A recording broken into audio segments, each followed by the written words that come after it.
Shalom, salam sejahtera untuk kita semua, Bapak, Ibu, Saudara, Saudariku yang saya kasihi dalam Tuhan kita Yesus Kristus. Dan saya mengucapkan banyak terima kasih kepada Bapak, Ibu, Saudara yang sudah mendukung perkembangan channel ini. Dan saya berdoa agar Bapak, Ibu, Saudara diberkati Tuhan dengan berlimpah-limpah. Dan selamat berjumpa kembali bersama saya di channel Kabar Gembira.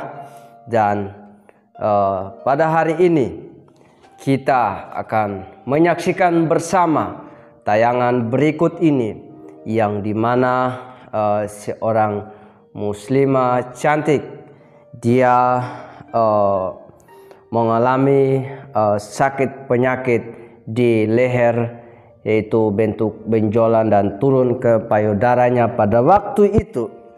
Dan anehnya Bapak Ibu Saudaraku yang diberkati Tuhan, keluarganya pada waktu itu bukannya mereka mendoakan agar dia cepat sembuh, malah mereka jijik dengan seorang wanita ini karena penyakitnya dan memang bau. Tapi sebenarnya tindakan yang harus diambil, ya kita harus rawat dia, doakan dia, bawa ke rumah sakit. Itu bagian dari hikmat yang Tuhan berikan kepada kita. Berarti kita harus bawa ke rumah sakit dan mendoakan kepada dia agar seorang wanita ini, muslimah cantik ini, boleh disembuhkan oleh Tuhan. Tetapi apa yang mereka lakukan Bapak Ibu Saudara? Keluarganya sendiri malah mereka menjauh daripada dia. Mereka jijik kepada dia karena bau badannya, bau penyakitnya. Dan bahkan mereka tidak mandikan dia 1,5 tahun. Padahal kalau sebenarnya bisa ambil air untuk lap badannya, rawat dia agar dia menjadi pribadi yang disegarkan, atau menjadi pribadi yang memang harus dihibur agar dia tidak mengalami stres atau kecewa, marah dan lain sebagainya. Tetapi tindakan apa yang mereka lakukan? Malah mereka menjauh daripadanya. Malah mereka tidak mengejek dia karena dia bau. Dia ini malah mereka mengejek dia, Bapak Ibu Saudara yang diberkati Tuhan. Beda dengan kita ini orang Kristen yang percaya Yesus sebagai Tuhan. Ketika teman-teman kita sedang sakit, ketika teman saudara-saudara kita atau adik-adik kita, tindakan kita doakan yang pertama, dan yang kedua pasti bawa ke rumah sakit. Yaitu bagian dari hikmat yang Tuhan berikan kepada kita, Bapak Ibu Saudara yang diberkati Tuhan.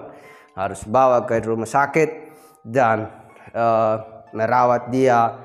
Dan pasti kita orang beriman, Tuhan kita adalah Tuhan yang hidup, Tuhan yang bisa menyembuhkan orang sakit, Tuhan yang bisa menyembuhkan orang tuli, bisa mendengar dan bahkan membangkitkan orang mati. Ketika kita datang kepadanya, pasti sembuh. Kalau kita belajar dari kitab-kitab Injil, banyak orang yang disembuhkan. Yesus, Tuhan dan Juru Selamat kita, bahkan Dia membangkitkan orang mati. Itulah ajaran Tuhan kita yang penuh kasih, Bapak Ibu Saudara. Harus saling menolong, harus saling membantu. Jangan jijik kepada orang yang sakit, apalagi keluarga sendiri. Tuhan bilang jangan jijik. Tuhan bilang harus mengambil tindakan untuk merawat dia, doakan dia, dan pastinya Tuhan yang sembuhkan. Dan apa yang terjadi Bapak Ibu Saudaraku? Mereka memang bawa ke dukun, semua dukun mereka bawa wanita itu, tapi tidak ada satu orang pun yang dapat menyembuhkan perempuan itu karena mereka salah jalan. Namun di balik itu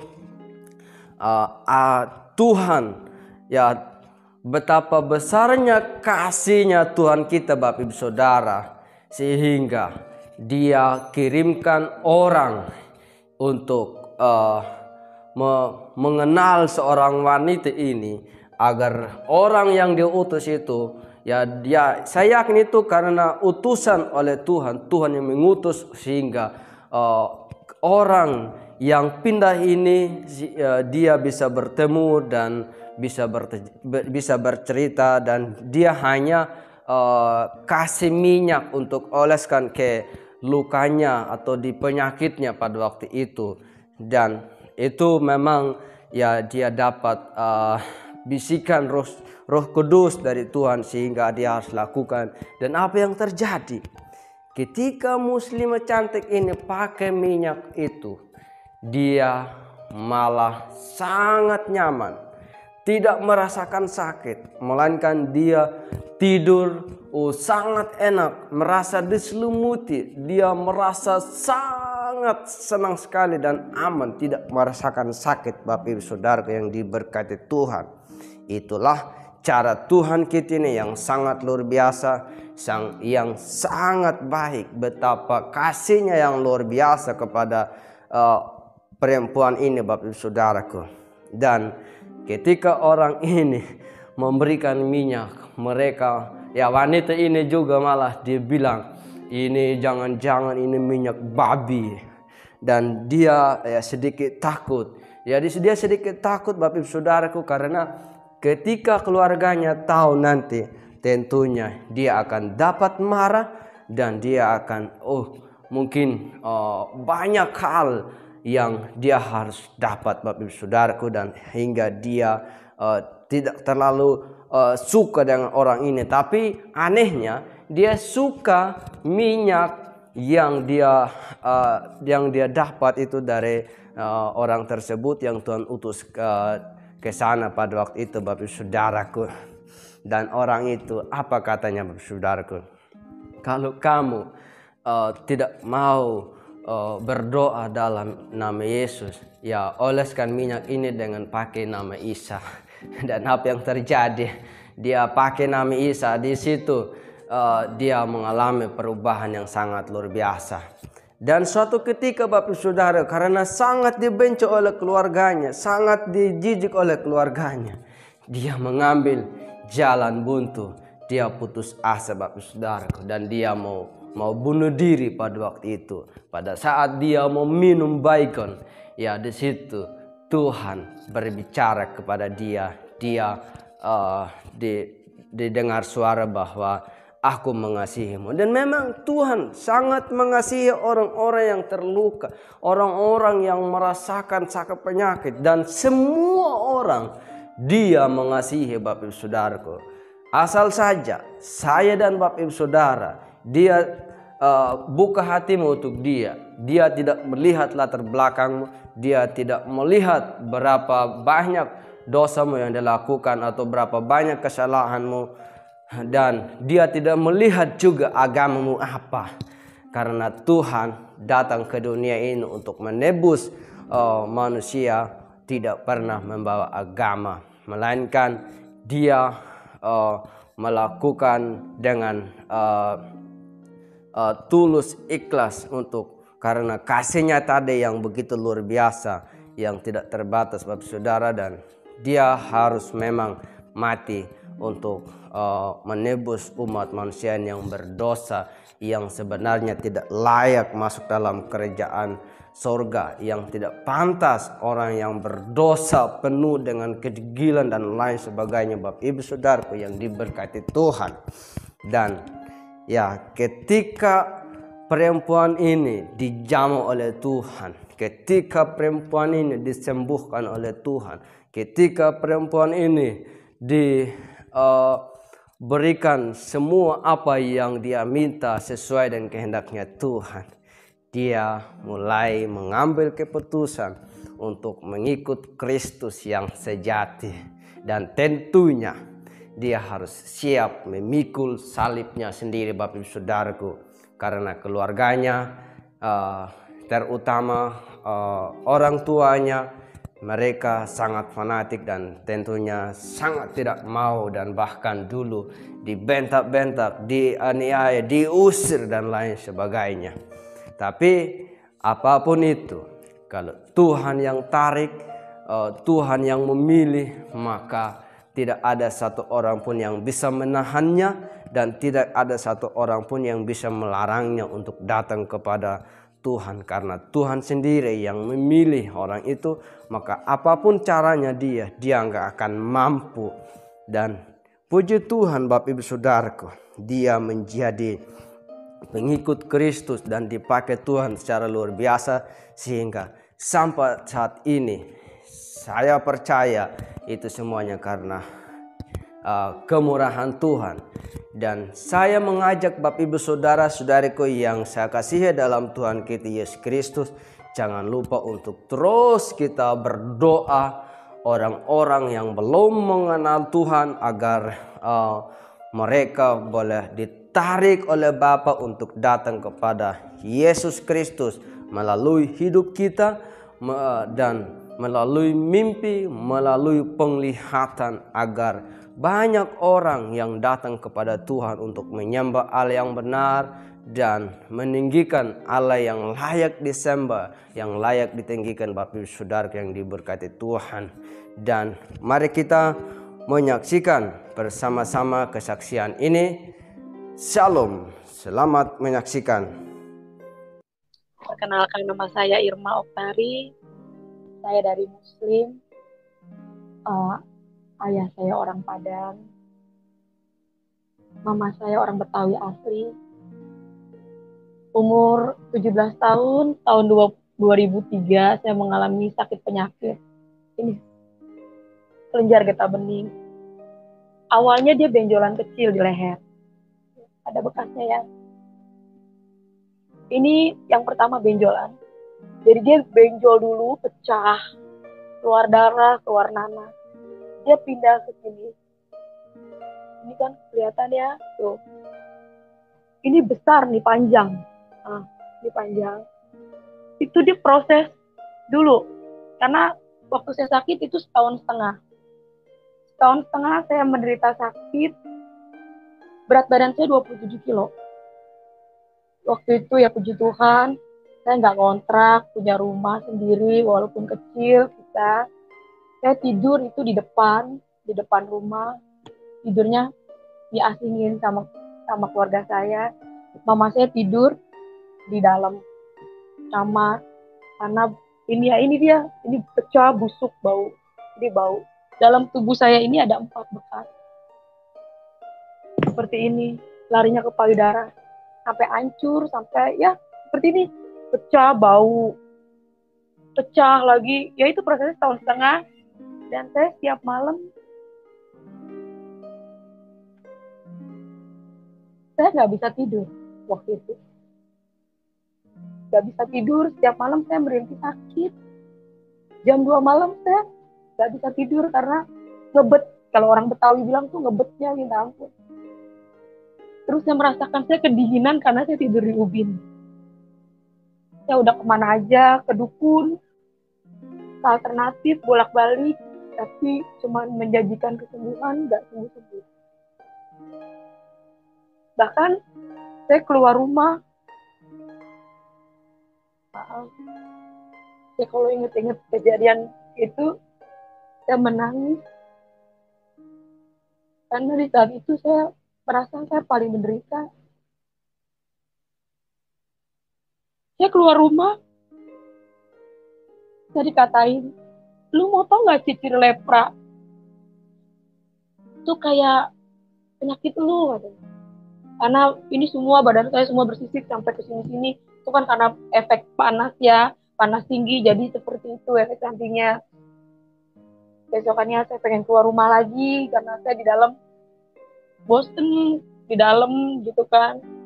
Tiap itu saya mengeluh sakit, pengen mati aja, ngapain saya hidup gitu. Dan kakak saya juga udah mengeluh karena yang kerja cuma kakak saya doang sendiri. Dia bilang, lu mati aja lu, tuh gara-gara lu sakit, perabotan rumah semua habis, sampai coet-coet, sampai penggorengan sama mama saya dijual buat saya berobat. Dan singkat cerita, saya mau bunuh diri karena ya itu tadi, tiap malam saya menderita nggak bisa tidur. Penyakit saya bukan penyakit aja, tapi saya nggak bisa tidur tiap malam. Tiap malam saya selalu mengeluh, "Ma, sakit. Ma, saya kedinginan." Karena memang saya tidur di ubin, cuman alas kain doang. Saya kedinginan, Ma, air mati. Tapi mama saya udah pasrah karena semua udah dijualin. Ya gimana, Ir, kata mama saya. Makan udah ngobatin, mau gimana ya, Neng, kata gitu. Akhirnya besokannya saya mau bunuh diri. Saya mau bunuh diri, saya ambil baygon. Saya ambil baygon, di dalam kamar saya bilang, ya Allah, ngapain saya hidup? Mendingan saya mati aja. Saya hidup nyusahin keluarga. Saya hidup juga gak ada guna. Saya udah mau ambil. Saya mau minum itu baygon. Waktu saya mau minum di dalam kamar, saya inget banget, tahun setengah saya gak pernah mandi ya. Tahun setengah saya gak bisa mandi karena ya ini penyakit pecah-pecah itu, gak bisa mandi, gak bisa kena air. Jadi waktu di kamar saya mau bunuh diri, saya udah mau minum itu baygon, udah saya pegang gelas, rambut saya ada yang kebelai gitu, ada yang usap, dan saya dengar suara di telinga saya, lembut banget, "Aku mengasihimu." Saya merinding semua badan saya. Saya langsung taruh itu baygon, saya lihat ke kanan ke kiri nggak ada orang, dan saya dengar suara itu, saya mulai keluar, "Ma, saya panggil mama saya, "Ma, di dalam, Ma, ada setan, Ma, di rumah kita ada setan." Dia mau orang pindahan, kan? "Ma, ada setan, Ma, tadi Irma dengar suara, Ma, ada setan." Dia mau orang pindahan, kata mama saya gitu. "Emang siapa, Ma, yang pindah?" "Itu orang Batak," kata mama saya gitu kan. Akhirnya malam seperti biasa saya nangis, "Ma, dingin, Ma." 2 hari, nah kakak ini yang pindah ini di samping rumah saya itu bukan dari Bekasi, bukan dari Jakarta, dia pindahan dari Kalimantan, pindah ke samping rumah saya yang kosong. Nah rumah yang kosong ini lama kosongnya karena setiap ada yang ngontrak di situ, ada yang kesurupan, pernah ada yang meninggal tuh, habis melahirkan katanya anaknya diambil buto hijau. Jadi angker lah kata rumah ini. Jadi kakak ini pindah, saya percaya itu semua karena pekerjaan Tuhan supaya saya mengenal pribadi Yesus. Dan puji Tuhan, kakak ini pagi-pagi ke depan rumah saya ngomong gini, "Ibu, boleh siapa ya Bu? Tiap malam saya dengar perempuan nangis. Itu tuh Neng, anak ibu udah dibawa kemana aja nggak sembuh-sembuh. Boleh nggak saya lihat?" Nah saya posisi saya lagi duduk tuh. Dia lewat pintu belakang, dia teriak, "Tuhan Yesus luar biasa," kata gitu. Dia duduk langsung dekat saya, ada mama saya di situ. Dia bilang, "Perkenalkan, nama saya Mama Hana. Saya orang Kristen," dia bilang gitu. "Saya pindahan dari Kalimantan," dia bilang. "Sebelum saya pindah ke rumah ini, saya berdoa, Tuhan Yesus berikan saya tempat tinggal yang dari Tuhan. Dan sebelum saya pindah ke rumah ini," dia bilang gitu kan, "saya dapat mimpi ada perempuan di dalam lumpur," katanya. "Banyak orang lewat, perempuan ini tolong, nggak ada yang nolongin perempuan di dalam lumpur ini," gitu. Banyak yang lewat gak ada yang nolongin. Nah kakak ini kasih kayu, perempuan yang di lumpur itu naik ke atas, dimandiin lah sama kakak ini, mukanya mirip sama kayak saya. Makanya dia teriak, "Tuhan Yesus luar biasa," karena mukanya sama kayak saya. "Tuhan, apakah wanita ini yang harus saya tolong?" kata dia bilang gitu kan. Terus dia pulang Dia pulang, dia ambil minyak. Ambil minyak, dia bilang gini, Dek, percaya deh, Dek, kakak pindah ke sini gak kebetulan. Tuhan Yesus sayang sama kamu pasti sembuh.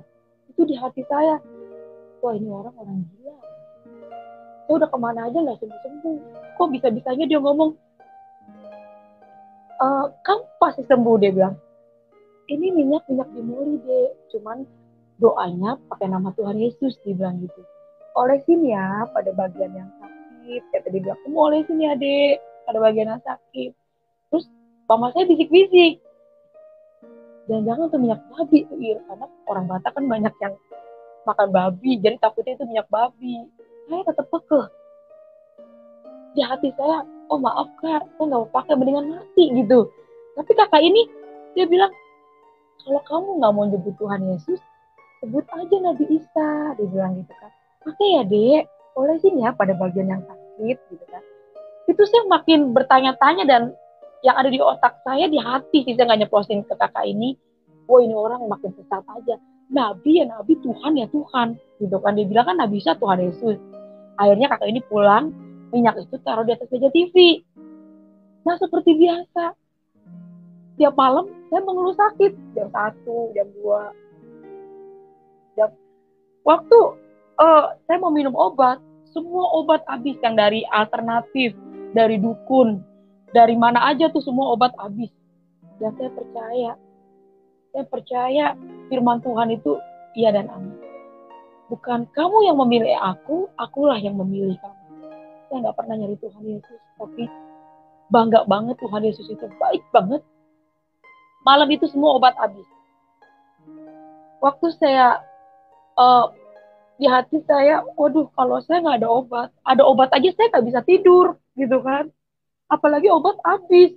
Tapi yang ada di mata saya itu minyak di depan mata saya. Saya ingat kakak itu ngomong gini, olesin aja deh pada bagian yang sakit. Kalau kamu nggak nyebut Tuhan Yesus, sebut aja Nabi Isa. Saya ambil tuh minyak, saya olesin. Nabi Isa, sembuhkan saya, Nabi Isa, sembuhkan saya. Sampai ke seluruh badan saya urapin minyak itu, Nabi Isa, sembuhkan saya. Akhirnya, waktu malam itu yang saya ingat, itu tidur enak banget. Ya, tidur enak banget. Sepertinya saya tidur kayak orang diselimuti. Puji Tuhan, haleluya, haleluya Bapak Ibu Saudaraku yang diberkati Tuhan. Dan semoga kesaksian ini dapat memberkati saya dan Bapak Ibu Saudara, dan iman kita semakin kuat dan teguh di dalam Tuhan kita Yesus Kristus. Dan selamat berjumpa kembali di video berikutnya. Shalom. Tuhan Yesus memberkati kita semua.